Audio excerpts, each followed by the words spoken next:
With the Las Vegas Raiders ready and willing to throw down with the Seattle Seahawks moving into, what is this, week 12? Yes, there's a lot that rides on this game. The Seahawks dropping one, Monday night or something like that, currently sitting at second place in the NFC West. And the Raiders, 3-7. The Chargers have fallen down. The Chiefs are kind of separating themselves. The Raiders have an opportunity here. They beat the Broncos twice. They play the Chargers a little bit later, and now they play the Seattle Seahawks, who, by the way, can get got, especially if you want to run the football on this team. So wanted to kind of give you guys an idea today on absolutely why the Seahawks really need to run the football here. And I think it's going to be very interesting. So I'm going to bring you into this, into what I found according to ESPN here. So this, passing stats, the Seahawks are a little bit better in terms of passing stats. But as far as running the football, they are near the bottom, the fifth worst ranked rushing attack team in the entire NFL. They are letting up about 141 yards per game. Now the Raiders on the flip side are allowing about 123,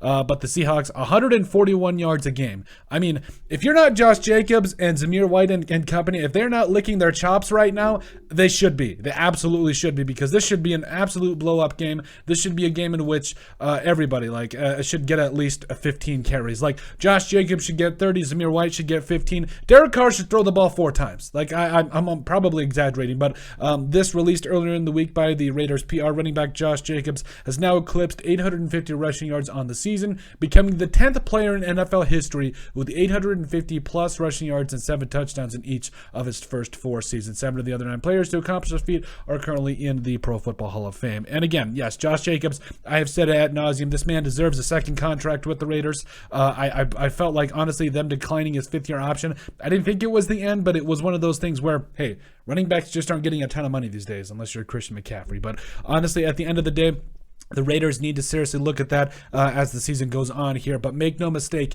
Josh Jacobs and company, they have been getting it done all season long. Now, again, yes, it's mainly Josh Jacobs that's been getting it done. I mean, the guy, 930 rushing yards on the year, 5 yards per carry. Also, Zamir White, can we get this man a little bit more, please? I mean, yes, Josh Jacobs also has 7 touchdown catches on the year. And we have seen it all season long. When this Raiders offense is going, it's when Josh Jacobs is getting fed and he's getting his yards. And when this offense is going, when he's getting fed, we see it from Davante Adams, who is having himself a banner year as well. 10 touchdowns on the year, almost 1,000 yards, and has 64 catches, 925 yards as well. But, when this Raiders offense is at its best, it's when Josh Jacobs is getting the ball. And honestly, this seems like the best opportunity for the Raiders to be able to really take one against a really good team here. Like, they could literally, the Seahawks are a good team, but if they can run the football effectively, again, I really feel like Josh Jacobs and company, they all need to be at least getting 10 to 15 carries.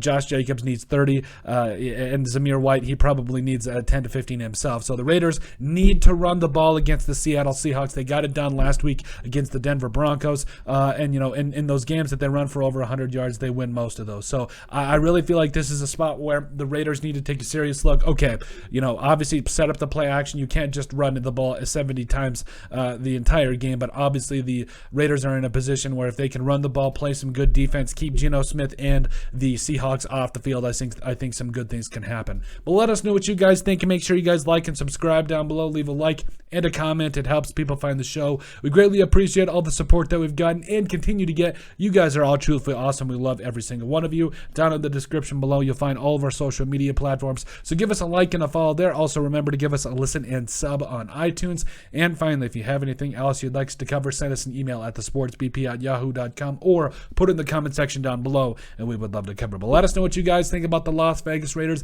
needing to run the football against the Seattle Seahawks.